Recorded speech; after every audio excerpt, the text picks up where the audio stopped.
আমাদের যে আলোচনাটা হয়েছে, আমরা অরিজিনালি যখন জবাব দিয়েছি এবং আমাদের ওপিনিয়ন দিয়েছিলাম, সেখানে তিনটা বিষয়ের উপরেই আমরা কথা বলেছিলাম। বাংলাদেশ জামায়াত ইসলামীর এই নেতা সাংবাদিকদের প্রশ্নের জবাবে আরো বলেন, প্রথম পর্বেই প্রথম হচ্ছে অর্থ বিল বা বাজেট যেটা আছে কমিশনের পক্ষ থেকে, শুধু এই শব্দটাই ছিল যে অর্থ বিল ছাড়া আর বাকি সব বিষয়ে তারা ডিফার করতে পারবে পার্লামেন্টের নিজ দল থেকে।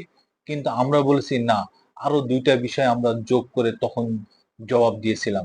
একটা হচ্ছে অর্থ বিল, এরপরে ছিল সংবিধান সংশোধনের ইস্যুটা, আর আস্থা ভোট নো কনফিডেন্স নিজ দলের বিরুদ্ধে। তো আজকে এখানে প্রায় সকল দলগুলো ওই বিষয়ে ঐক্যমত পোষণ করেছে।